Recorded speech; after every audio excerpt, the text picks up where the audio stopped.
Good afternoon, members. My name is Thomas Kirkpatrick, and I am Chair of the PIPS National Elections Committee.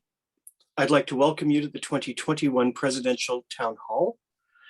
This is the last event in a series of town halls brought to you by the National Elections Committee to allow members to hear from candidates prior to the voting, which begins today. Members should begin to receive their ballots, and it's expected all of them will be sent out today, October 20th. What? Man, sister, what? No, there are no questions here at this stage, I'm sorry. The event will be conducted in both official languages with simultaneous interpretation provided. Should you require interpretation, please set your language now. The event will be recorded and available on the PIPS website for viewing after the event. Please be aware that questions used in this and all other town hall events in this series were submitted in advance, and no questions from the floor will be taken. Please also note the chat feature has been disabled between attendees for the event so that members and candidates are able to focus their attentions on the questions being asked. Please only use the chat if you need to communicate with the organizers or are having technical difficulties. The purpose of these town halls is for members to get a chance to know where candidates stand on issues and to get to know them better in advance of the vote. It is not the purpose of this town hall to engage in dialogue with members, and while that's an important function of a union, it's not the intent of these particular events. The Elections Committee strongly encourages you to reach out to any and all candidates using the email links and contact information on the PIPS election website and in the bios of the candidates to ask them any questions you have or ask their positions on specific issues. Please do not use the chat to ask these questions today, as there will be no time for the questions from the floor to be answered, and many participants and candidates have said in the past they find it a distraction from fully participating in this event. Now, on behalf of the entire committee, I'd like to welcome our moderator, Ms. Lise Habibi, an experienced professional facilitator that some of you may recognize since she's done work for PIPS in the past. Ms. Habibi will now explain the town hall's process and rules. Welcome, Lise. Thank you, Tom. It's a pleasure to be here. I also would like to note that I'm joining this call from Ottawa and to acknowledge that this is the traditional unceded territory of the Algonquin Anishinaabe people, and I'm grateful to live and work on this beautiful land. Comme Tom vient de le dire, la session va alterner entre les deux langues officielles. Alors, si vous avez besoin des services d'interprète, assurez-vous de choisir votre langue en cliquant sur le bouton interprétation de Zoom au bas de votre écran. En cas de difficulté technique, écrivez un message au technicien LMB dans le chat de la rencontre. Today, you're going to be hearing from candidates for the role of president. Two of the four candidates were unable to join us today, and they've pre-recorded some messages for you.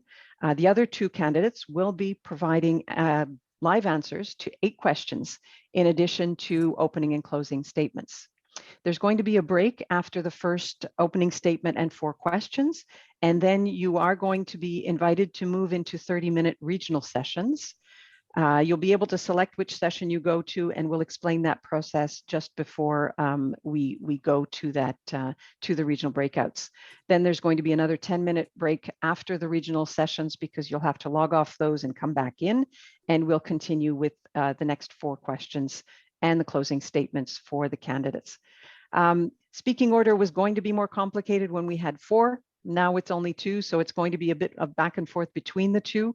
But we did set an order, and because we have recordings from the absent candidates, we'll follow that order for the opening and closing statements.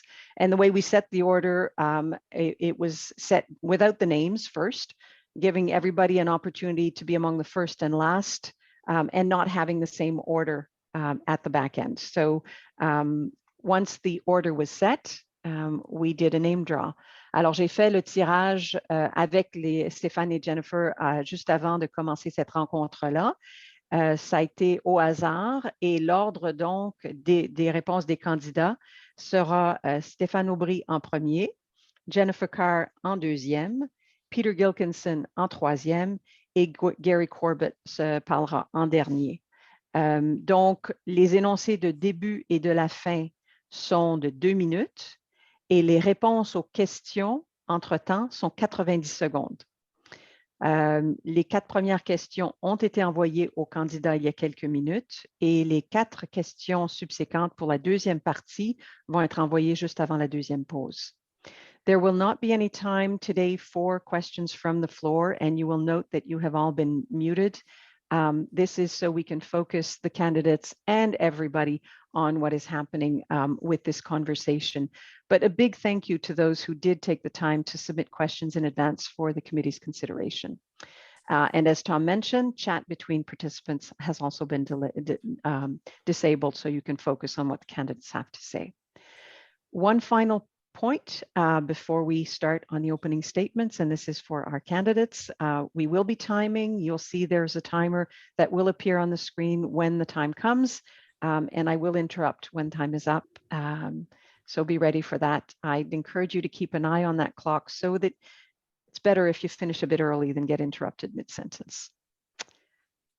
So that is it for my opening summary. I think we are ready now to hear the videos or to see the videos from the candidates who can't be here today.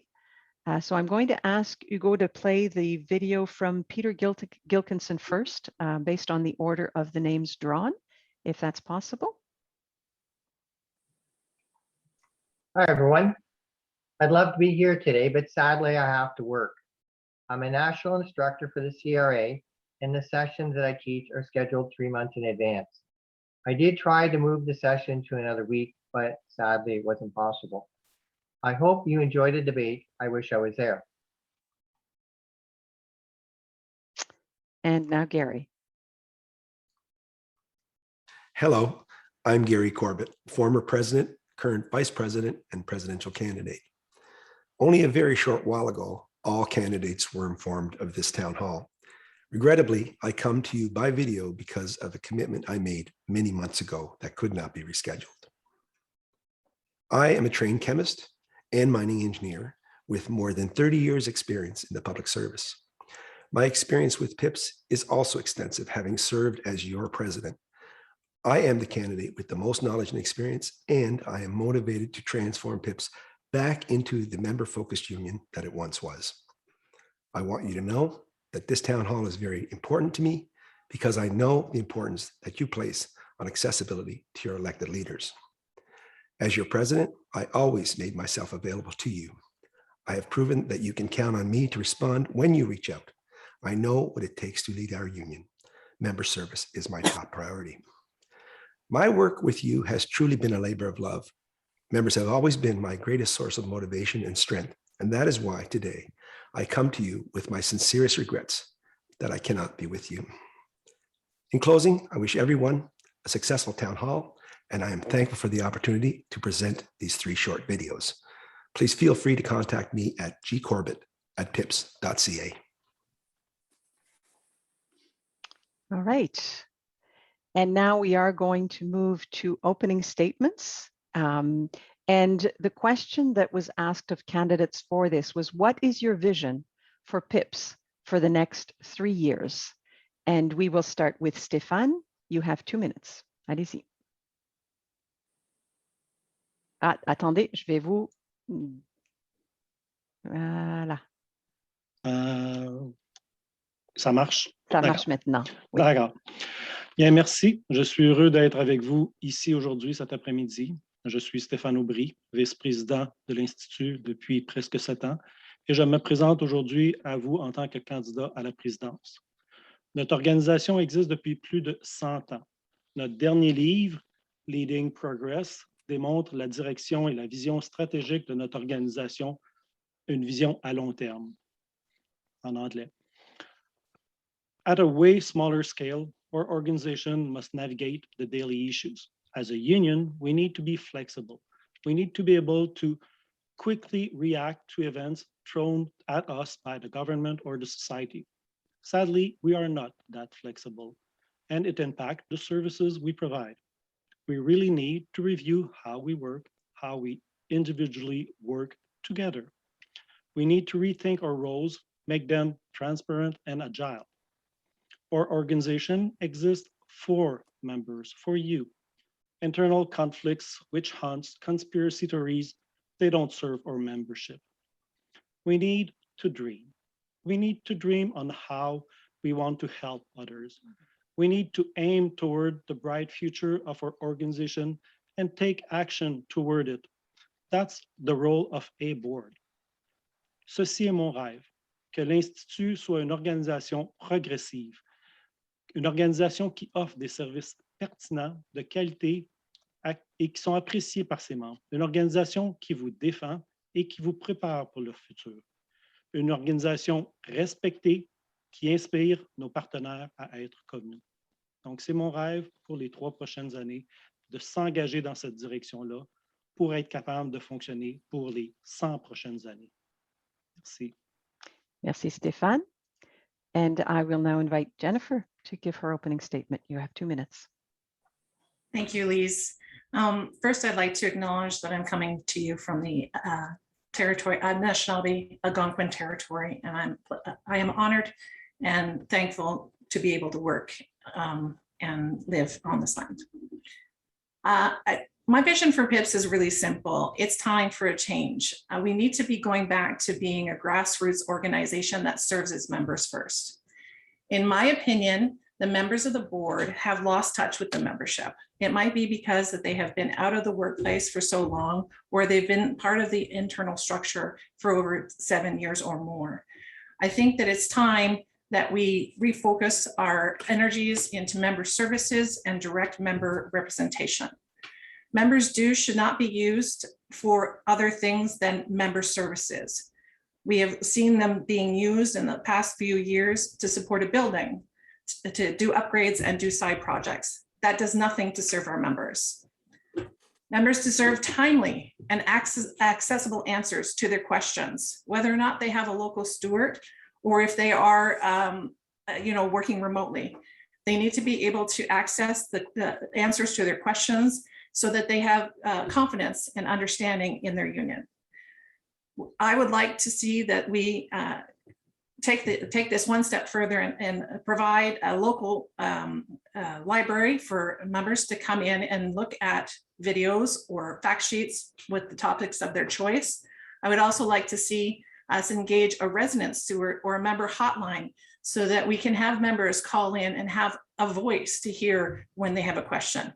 It might not be important, an important topic, but it's important to them.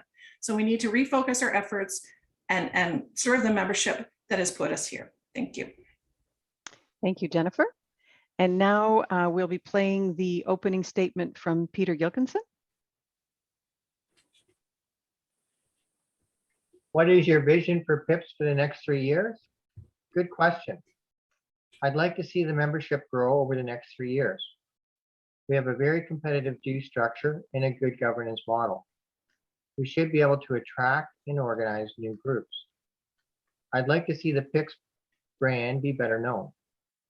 We have 65,000 members and we're the 21st largest union in the country. Outside of the Ottawa area, very few people have heard of PIPS.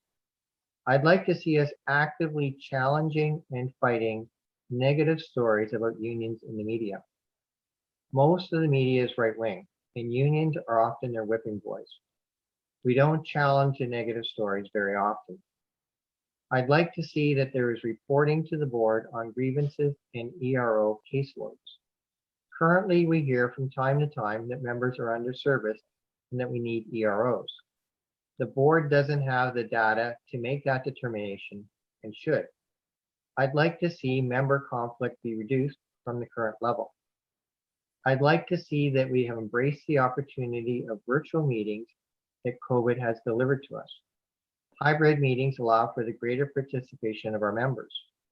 For example, as observers at the PIPS AGM, and with the reduced travel, it allows members with young families to participate as there's less time away from home. I'd like to see that our elected officials reflect the male-female split and the diversity of our membership. I'd like to see that we have practiced financial responsibility, live within our means, and have left the Institute in a strong financial position. To sum up, in 3 years' time, I'd like to see that the Institute is in a better overall position than it is today.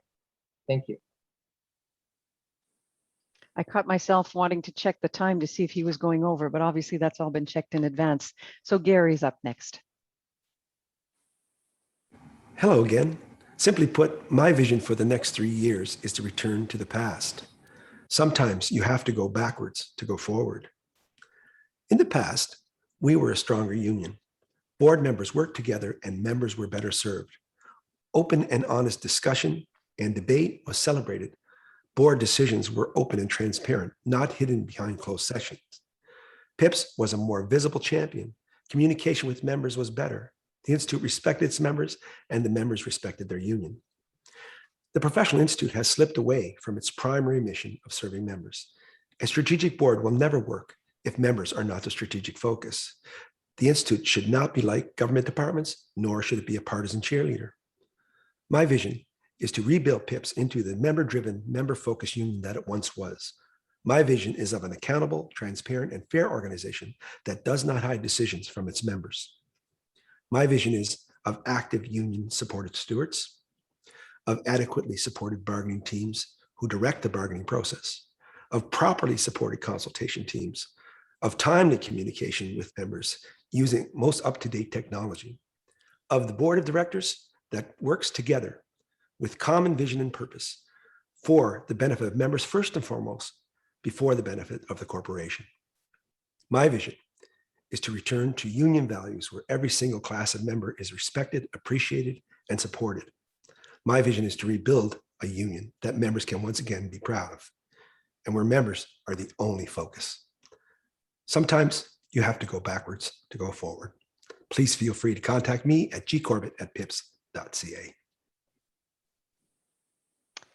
All right, so those were the opening statements. And as I mentioned, the questions now will be only for the two candidates who are here present in the room, and they will have a minute and a half for each question. La première question que je vais poser va être posée en français. Je vais commencer avec Jennifer et ensuite je vais passer à Stéphane. Et la question, que feriez-vous pour établir un équilibre entre les besoins des membres qui craignent de perdre leur emploi parce qu'ils ne sont pas vaccinés et ceux des membres qui craignent de retourner au travail dans un milieu où tout le monde n'est pas vacciné? Jennifer. Merci, Lise. C'est une question très compliquée. On est le droit pour les membres. On supporte tous les droits pour les membres. It's important that we support all our members. One of the things that I want to say about the current policy that's out there is that it was not a reflection of your full board. We have a 15-person board elected to represent our members, and 5 of those are paid. But the policy as directed by the Institute right now is coming from the president and one confidant that is attending the meetings. There's a fine balance in between the rights of a person to work in the workplace or to have work. And I think we can accomplish both. The problem is that the employer changed our conditions of work, which means the conditions of work apply to everybody who works for the public service. What I feel they should have done is change the access, the access requirements, so the workplace access requirements. Then we could have balanced the needs of everybody. I have some questions about whether this is a long-term issue or it's a short-term issue. So if our members are going to be put on leave without pay for a longer issue, it's in fact a constructive dismissal. And in that case, there needs to be some deals or some workforce adjustment negotiations that have to happen. But ideally, our goal is to make sure that nobody loses their employment and everybody is in a safe work environment. Thank you. Thank you, Jennifer. Et maintenant, c'est au tour de Stéphane. Merci pour la question. C'est effectivement une question très complexe qu'on est exposé depuis le milieu du mois d'août à cette orientation-là que le gouvernement a pris et les impacts que ça va avoir et que ça l'a déjà sur l'ensemble des membres et des fonctionnaires qu'on représente. C'est une question, c'est une situation de dualité entre la sécurité des travailleurs du gouvernement pour lequel le gouvernement a une obligation de santé-sécurité, de s'assurer de leur bien-être, et en même temps, le choix de certains de ne pas être vaccinés qui peut être considéré comme étant un risque pour les autres travailleurs et pour la population. Donc, dans le but de contrer le risque et être capable de bien défendre sa masse de travailleurs, le gouvernement a pris l'optique de mettre en place la mesure de la vaccination obligatoire. C'est le moyen fort qu'ils ont décidé. C'est un moyen qui, d'une certaine manière, est requise parce qu'on est en pandémie. On est en crise de propagation d'un virus, une crise qui dure depuis 1 an et demi et qui n'est pas finie, qui risque de durer encore plusieurs années. Je ne sens être médecin, le type de virus que nous avons va avoir un impact à long terme et a un impact sur les familles et sur les personnes qui sont plus à risque. Là, je vois que mon temps, oui. Oui, c'est fini. Merci. Merci. Merci Stéphane. J'ai peut-être oublié de mentionner pour notre auditoire que j'alterne entre des questions en français et en anglais aussi. So this next question will be in English, and I will start with Stéphane. The question is, what do you see as the role of PIPS in implementing the calls to action of the Truth and Reconciliation Commission? Oh. And I believe you are already unmuted. I'm not sure. Is this not the same question that you received? Did I mess it up? I received the one about telework. Question 2. Okay. Let me just Just double saying. check that. Reconciliation is number 4 for me. Okay. Okay, let me just double check that. I'm going to do a quick pause because I do want to make sure that I'm asking the right questions. And it looks like what we sent you is not the same thing as what I have on my list. So I will ask for an email with those questions, Judy, if you can.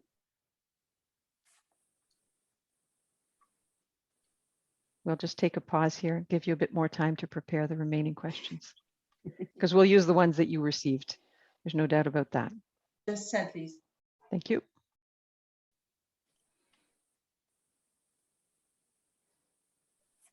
Here's the email now. There's nothing like live theater. Nothing like, and I was just thinking, this is going so well. It still is going well. It's still going well. Okay, all right. So question 2.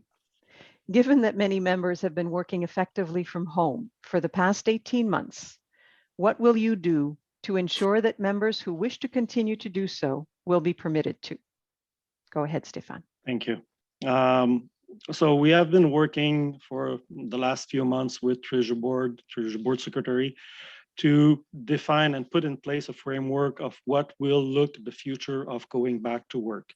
That include obviously telework, GC workspace, and it did include the vaccination requirements for work, but that went in a different way.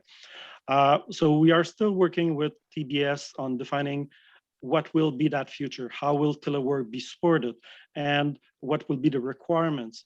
But at the same time, we want to make sure that those that can will be allowed to telework, but the employer on their side want to make sure that for types of work, they will like to consider that some type of work can be done in telework, some cannot be done. So currently it's kind of a negotiation in between what description should be set in place to allow to define what type of work can be done in telework. We're more asking for the flexibility because we have seen our members over the last year and a half experiment with telework. Now they love the flexibility and we want to allow them that capability in the future, but it's not an easy way to set up as the employers still see telework as a volunteer things, while for the last year and a half, it was a mandate requirements to telework. We want to see the balance back and how to implement it. Merci, Stéphane. And now over to Jennifer. Go ahead, you have 90 seconds. Merci, Lise. As a steward who has actively been doing duty to accommodate cases for the last 15 years, I have actually struggled with the employer to have people work from home who actually have requirements to do so. I'll tell you that slog was hard, but it was well worth the effort. I think now that, you know, the majority of the population is working from home and it's being done efficiently, and we've worked with the tools, and there's an ability for everyone to renegotiate how they work. I don't think there's any going back. I think it's a value to the employer. I think it's a value to the employee. We have members who had long commutes, who were stressed out about getting home to their families in case there was a meeting. That is all resolved itself when people are working from home.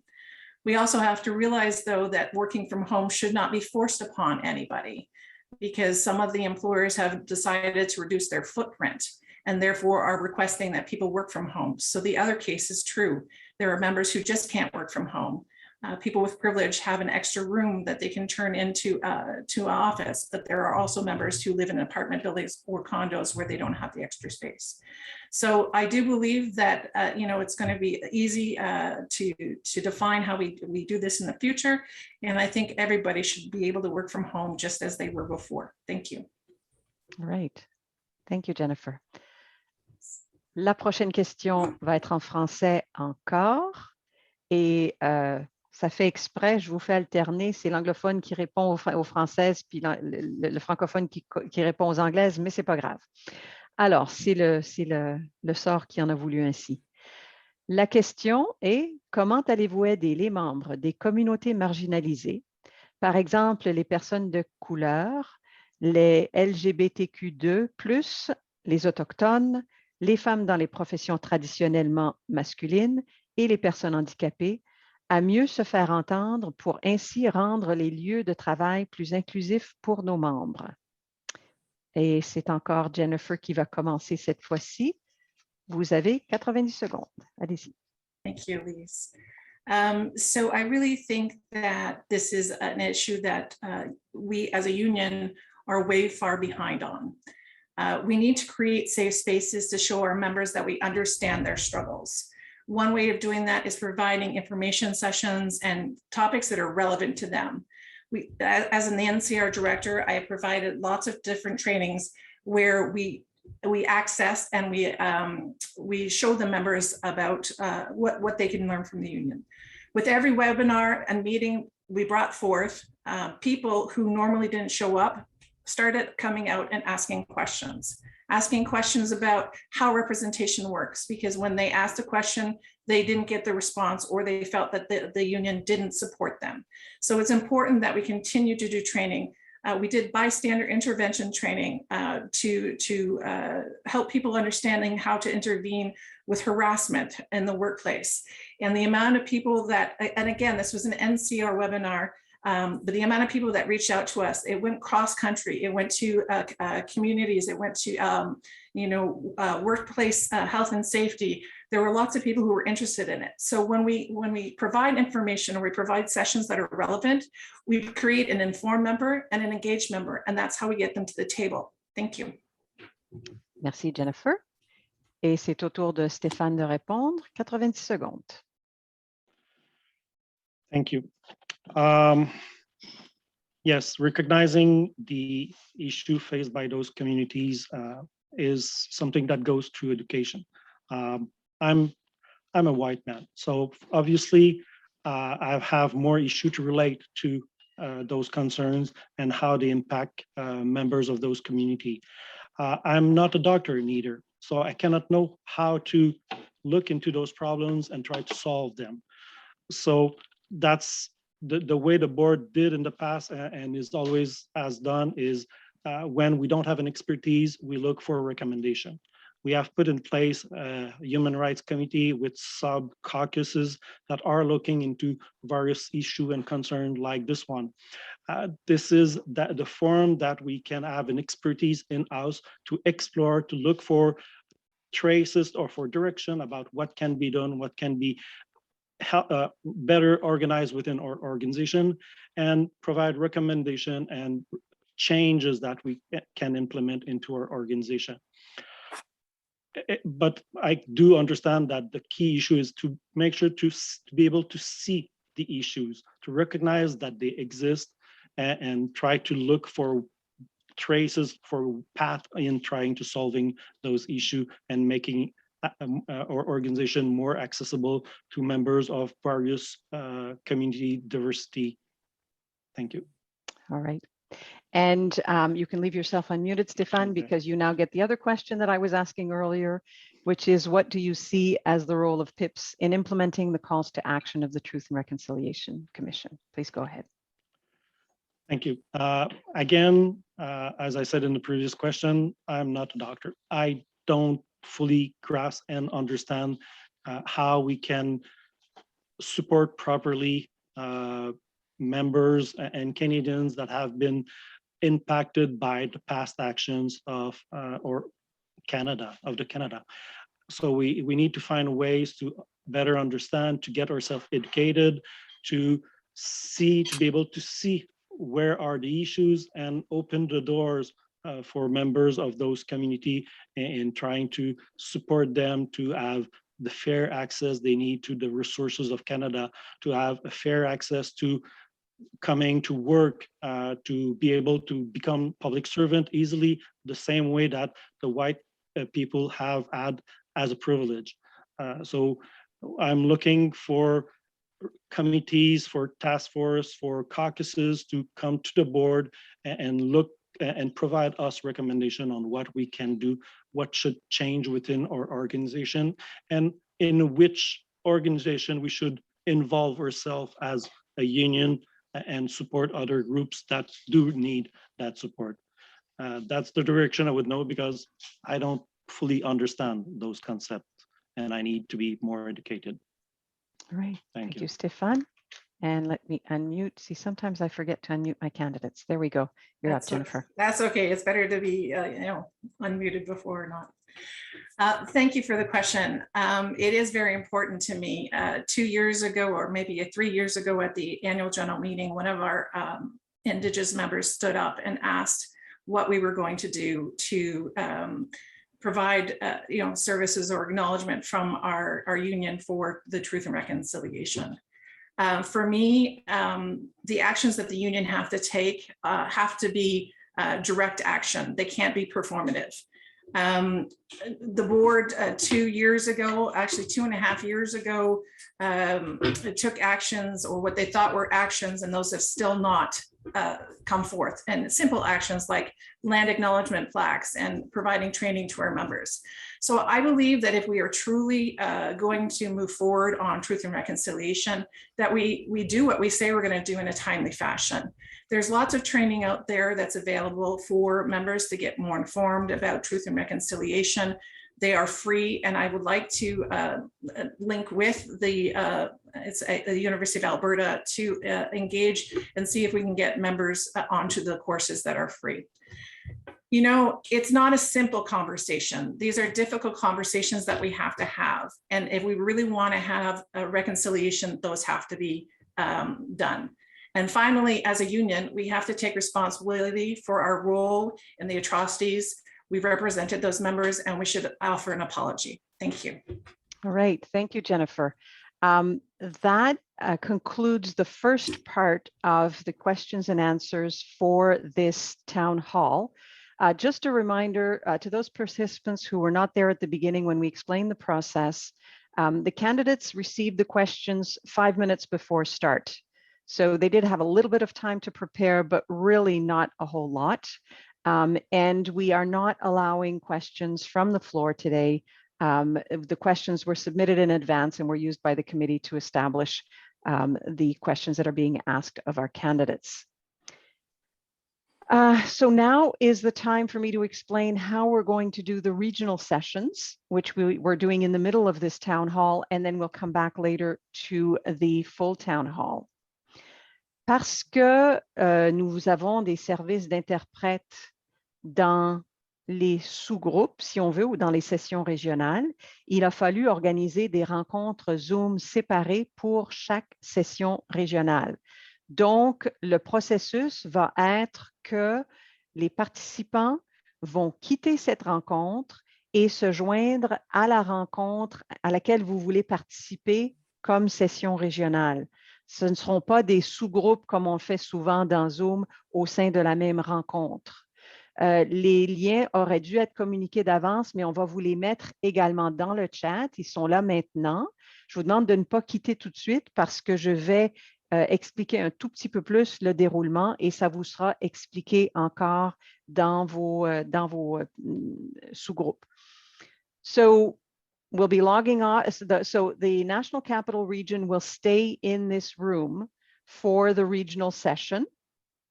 And all other regions will actually be joining different Zoom meetings for your regional sessions after we go for a break. So you have the links, there's the short links, you may have had accessed the longer links elsewhere, but these links will take you to the regional sessions that you will be going to. Those sessions will start, because they're separate meetings, we're not going to move things up. We're going to wait until the 2:25, which is the scheduled start time for the regional sessions. And they will run until they are done or for 30 minutes, whichever comes first. And then we will reconvene here in plenary at 3:05 Eastern time. So obviously I'm not giving you all of the regional times here, but in approximately 1 hour, just a bit less than 1 hour, we'll reconvene here to the plenary after you've had a chance to hear from your regional candidates in your regional sessions. The regional sessions, like the plenary, will be structured, led by a moderator, and using predefined questions. So they'll essentially be the opening and closing comments that are used in the overall panel. I'm going to ask Tom if there's anything you want to add before we give people a break and we let people head off to their regional sessions. Tom, did I miss anything? You didn't miss anything. I'll let people know that they can, if they wish, if their regional session ends earlier, they are free to rejoin the main plenary and listen to the National Capital Region one go on if they'd like to. But to please come back to the main plenary before we begin the second session. And you'll be told that in your room as well if you leave. If you don't wish to attend the plenary in your region, you're free to stay in this room, or you're free to log out and log back in at the time.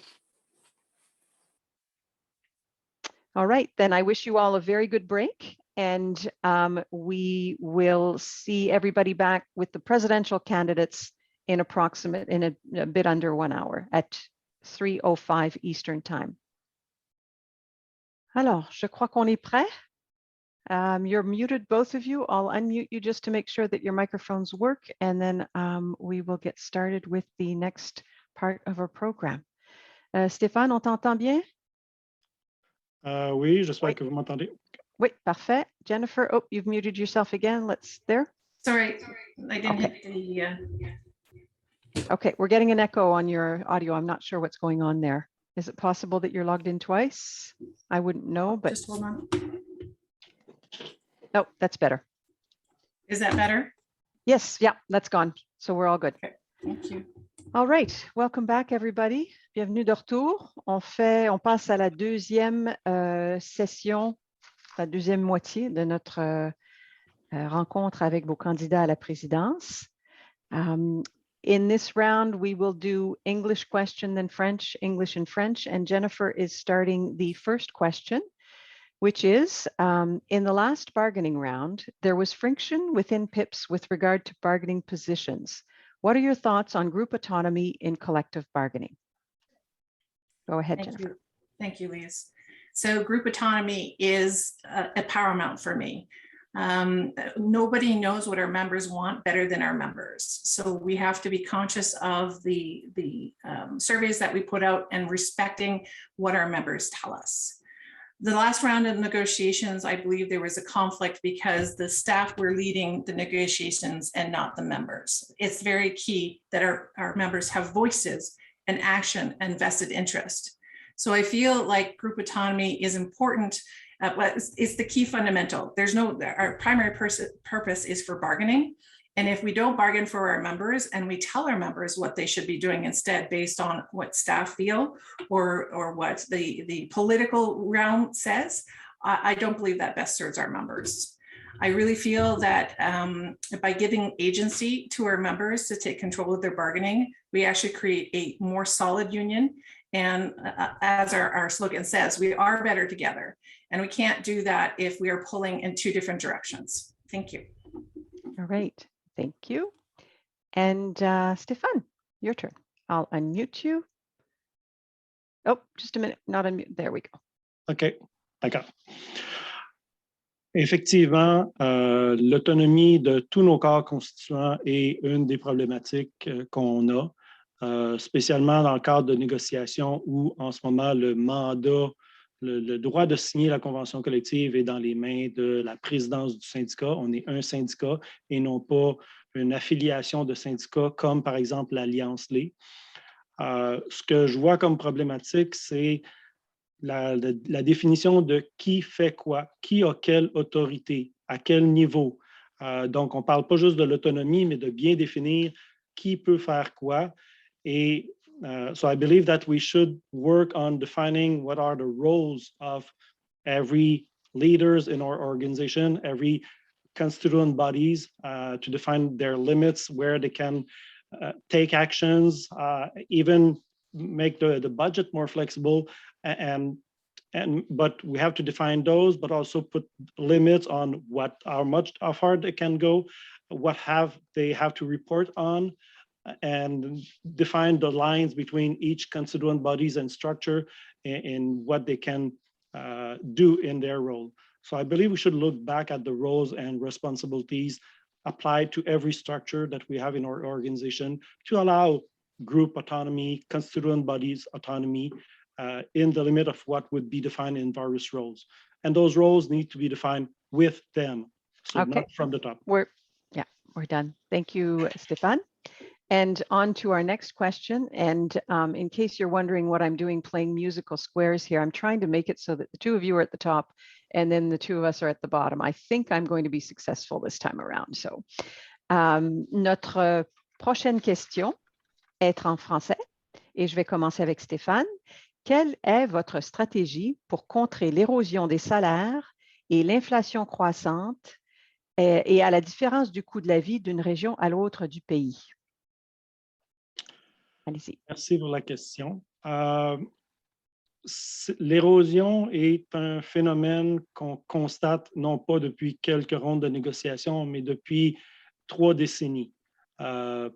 Following the decline of the unionization in Canada and across the world, we have seen the power of unions to have gone down, the power of unions to ask for fair salaries independent of the cost of living in those regions. So it goes down to member engagement, to unionization of members of Canadian citizens as a group. And the pandemic on top of it made it worse. So we need to look back at how to become more agile, to react to situations quickly, to regain the power that unions had at one point. Unions have created the middle class. Well, the middle class is going away, is eroding also because of the salary. And yes, we have to recognize that the cost of living is different in various regions, various parts of the world, and we have to find ways to support those members and be flexible in those. And that is done through bargaining, and the power of bargaining is in the number of the members behind the table. So it's all part of engagement, mobilization, have members, membership, unionization increase in the world. Thank you. Okay, thank you. And over to you, Jennifer. Thank you, Lise. I'm going to admit I don't know much about economics. I'm an engineer, and all I really know is that we need to keep up. I know that my grocery bill is getting higher. I know that my mortgage is higher. I know that the cost of goods is higher. And I need what I need to know is that our wages will be getting higher so that I can pay for those things. I believe that we have expertise within the Institute that I can rely on to help me understand inflation and bring that that discussion to the table with Treasury Board. I mean, there once was a time when the Treasury Board or the public service was the employer of choice. We have seen that erode over the years, where people are now deciding that it's really not, that they can make money, more money as consultants or more money outside of the public sector. I really feel that, you know, economic increases are important and we need to fight for those, but they have to be based in research. So I would rely on the staff within the Institute to help me on that, as well as our members. We have members who are economists, we have members who have accounting background, and I look for them for guidance when it comes to this issue. Thank you. Great. Thank you, Jennifer. The next question is in English, and you will be starting, Jennifer. Members outside the NCR can feel disconnected from PIPs. What are your thoughts on member support and engagement outside of the NCR? Go ahead. I'll have to unmute you again. There we go. Yeah, I forgot that I was up again at the beginning. So thanks, Lise. So as an NCR director, I know firsthand about this. We in the NCR, me collectively with another director, Director Esnard, have been providing webinars and other seminars for our NCR region. Now, we've gone into a virtual world, and the opportunities that has brought is enormous. So when we sent out our membership invitations to our webinars for pension planning, for bystander intervention, for violence in the workplace, those went across the country from our members. They went to the BC region, they went to the Atlantic region, they went, you know, Ontario and upwards. And that for me was a good thing. Again, an engaged member is an informed member. So the virtual world opens up our possibilities. It opens up those sessions that, you know, a member might want to participate in. And I don't see a reason for denying anyone the opportunity to engage in a session or a webinar that we've been putting on in a region. Because in the end, it's all members' money. And it all needs to be, you know, collectively looked at as members' money. And the outreach that we do is going to be phenomenal. I mean, the networks that we have made just through those trainings has been phenomenal. So open up, invest in the virtual world, record those sessions and put them in a library so that people can look at them afterwards. Thank you. Great. Thank you, Jennifer. Toi, Stéphane? Merci. Yeah, it goes back to the apathy of our members. We need to find new ways to reach out to members, to be more local, to be more agile as an organization, to be able to develop local programs, to empower our local group and regions, constituent bodies, to be able to reconnect to our members quickly and engage locally. We also need to give them tools to do that. We have good set of tools at PIPS, and I'm not just talking about ways of organizing lunch and learn, but also to reach out to connect with members, and we have to allow or activists to use those tools. We have to look at ways to remove the barriers. How does a constituent body reach out to members? It's hard. So we have to open those doors. And if we just look at this town hall, how many members did we actually reach out? Well, I only see 170 members out. We are an organization that represents 65,000 members. We have to engage better with our members, and then allow communication flow with every members both ways. So we have to work on that. Thank you. All right. Thank you, Stéphane. And the final question before the takeaway statements, I'll be going to Stéphane first and then Jennifer. La question est en français. Comment allez-vous vous assurer que les membres aient accès à l'information appropriée provenant du conseil d'administration? C'est une très bonne question. Je commencerai par une comparaison. Je ne suis pas un docteur. Quand un docteur me dit « j'ai besoin de te faire un traitement », est-ce que je me mets à questionner son traitement, à fouiller dans ses livres, dans ses références, dans les prescriptions des médicaments afin de comprendre que tel microgramme de plus va faire toute une différence? Non. Je donne confiance en mon docteur et c'est ce que le conseil d'administration doit aussi faire. We must trust those that take decision with the right level of information. We don't need to look at the pennies in the budget that is missing from that subgroup. We need to move forward as a board and lead toward what we need to do to stay at the strategic level as much as we can and look and sure resolve issues. So I'm more thinking that, yes, there's a level of access to information that is required for every cases that need to be flexible, but at the same time, there's a limit to how much information one can go into. If the board is spending so much time into details, then we're not planning the next move. We're just ending up in reaction when something's gonna hit instead of being ready for that something to come to us.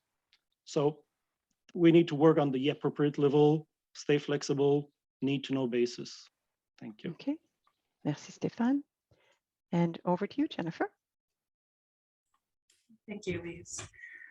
So this is a very important question. I, unlike my colleague here, believe that transparency is key. If we're going to build confidence, if we're going to build leaders, they need to know what's going on and have access to relevant and timely information.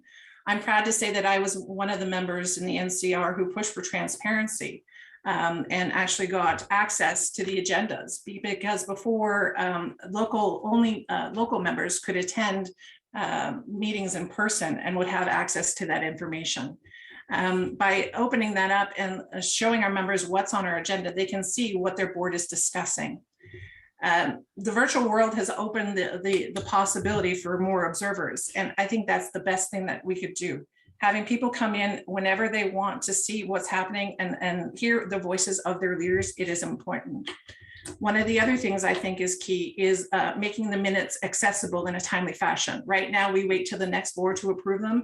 I think that's an administrative issue that we can deal with and get those minutes out in a more easier fashion so that members have access to our decisions. And finally, I believe that only valid reasons for legal reasons should be in closed session. Otherwise, all of our sessions should be open and we should have our conversations in front of our membership. Thank you.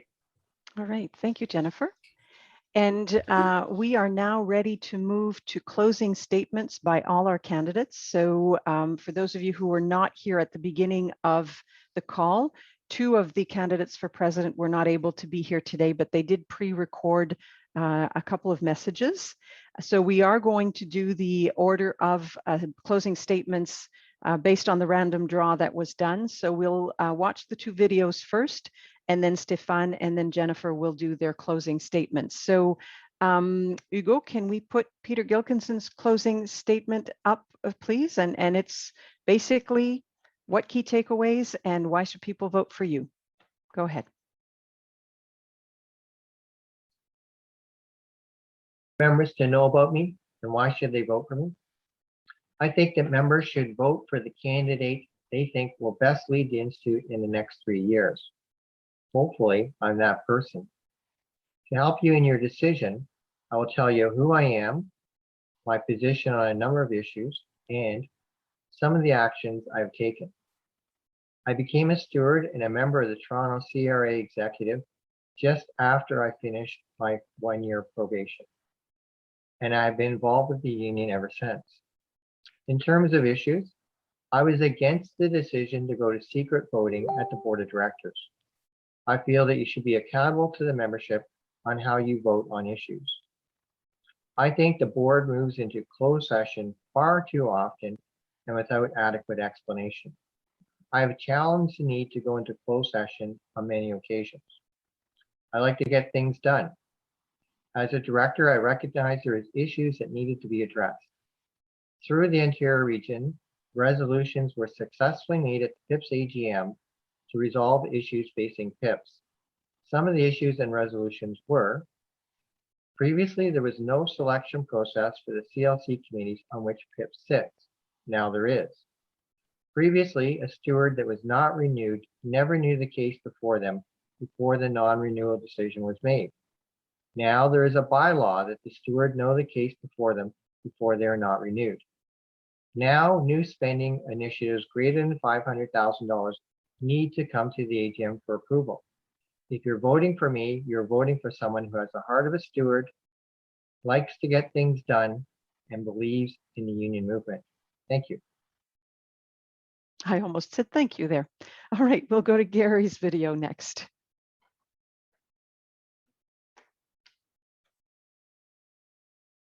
Oh, the audio is not on, Hugo. Can we start up again You with are a audio? union leader.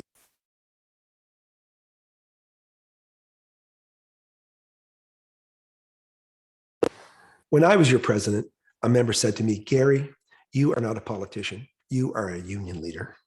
I feel this is a true reflection, and it makes me proud. Members do not need another politician. They need a true union leader. Unlike politicians, I don't withhold my thoughts to win points like someone holds a deck of cards hidden from others. My cards, my positions, and my desires for the members, including ways to improve their organization, have always been clearly on the table for everyone to see. I am an open book. I have openly challenged the Professional Institute when I felt that its decisions were not good for the members. I make no apologies for wanting better for the people I serve. And I will not stoop to politics just to be popular. I know what I stand for, and I am proud of my accomplishments. Furthermore, I refuse to scheme and play politics to achieve the top of a temporary summit. I know my abilities and I know my worth. After all, I'm a member. My strengths are simple. I am highly educated, trained, and abundantly experienced to be your president.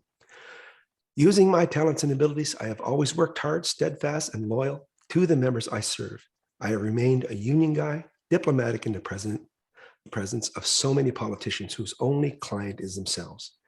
Members should vote for me precisely because I am not a politician. I am a union guy. I am their champion. Members should vote for me because I can and I will correct the direction of their organization so that it once again serves their and only their interests. As your newly elected president, I will set the Institute back on the path of member service. As president, I will mentor future union leaders who follow, and I will leave the Professional Institute in 3 years better in the hands of true union leaders who put members first. Sometimes you have to go backwards to go forward. Please feel free to contact me at gcorbett@pips.ca. And as I said, next up, I will unmute your microphone. We have Stéphane. Merci. Aujourd'hui, je vous ai parlé de mon rêve. Mon rêve d'avoir une organisation progressive, un syndicat qui vous offre des services de qualité, qui vous représente bien et qui vous défend, mais surtout une organisation qui inspire et qui s'adapte. Notre organisation a plus de 100 ans. We must continue to improve ourselves, to reflect the values required in 2021. We must find ways to be more inclusive, to be more agile, and support diversity. We must find ways to better integrate our retired members and understand the issues of our marginalized member and fellow citizens. But such transformation is not something that we ask to the board. It's something that we do. Us leaders need to evolve from the top and adapt. Our traditional organization will not be able to survive the next 100 years. Unionization is failing. Engagement is down. Salaries are going down. Working conditions are regressing. We need to evolve from the core. So what will be the title of the next PIPS book? Will it be The Crash of the Union or Toward a Bright Future? Moi, je veux regarder de l'avant, avancer vers l'avant avec vous. Évoluer, s'adapter, vous préparer à ce que nos gouvernements et la société vont nous lancer. Nous devons imaginer ce futur, ce que sera l'Institut dans 100 ans, et votre équipe de leaders doit travailler ensemble de façon progressive pour atteindre ce futur. I know I'm selling a dream. That's how we move forward. Otherwise, we just move backward and stay the same with the same issue we had. So I'm inviting you to move forward with me toward having a great union for the next 100 years. Merci. Merci, Stéphane. And last, Jennifer, you're up. Thank you, Elise. Look, I've been a union member for almost 20 plus years. I've been a steward and an activist for as long. I spent the last 3 years on the board trying to make positive change. It hasn't really happened. Passion and integrity and drive are what I'm about, and I will make things better for the members.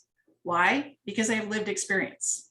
I've experienced harassment, discrimination, and I have Phoenix issues that continue to today. I'm a leader, not a follower. The other candidates have been on the board collectively for over 20 plus years. The inaction was blamed on governance. It's not about the structure, it's about the people around the table. We need new leaders who are member focused, that want to build consensus, have all members' voices heard at the table, and have fulsome discussions on the issues. The information provided to members should be nationwide and not just because you have a subgroup or a branch. An informed member is an engaged member. The frequency and relevance of the communication is key. We need to support our stewards. They need training, time, and resources. For far too long, we've been reactive and not proactive. We need to remember that we represent separate employers and provincial members who also need to be serviced, and ensure that they feel like they are connected with us. We need to make sure our voices are at the employer's table before decisions are made, to address more flexible options for members with family care issues, to address disparities between region and headquarter pay. In the remote world, equal pay for equal work should be key. We need to create dedicated structures for consultation, health and safety, and discrimination. Dedicated resources to these issues, not secondary duties. We need to respect les langues officielles. C'est plate pour le monde de mettre les écouteurs tout le temps. On a besoin de mettre plus de contenu en français, langue principale, et mettre ça sur le website. Merci. Et c'est terminé. Merci à nos deux candidats. Thank you very much. I am now going to hand it over to Tom for closing comments. Oh, sorry, my audio cut out. I'd like to thank everyone. I'd like to thank the candidates for making time to come and speak with you, for taking our questions. I'd like to thank all of you for taking time out of your day. For some of you, that was your day off. For some of you, that was leave with pay that you took, or leave without pay that you took.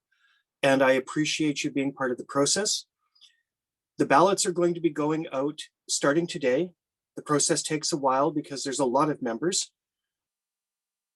All ballots should be in your hands by Wednesday. If you have not received your ballot by Wednesday, please reach out to us. If you haven't received it, reach out to us on Thursday and let us know so that we can get a ballot to you.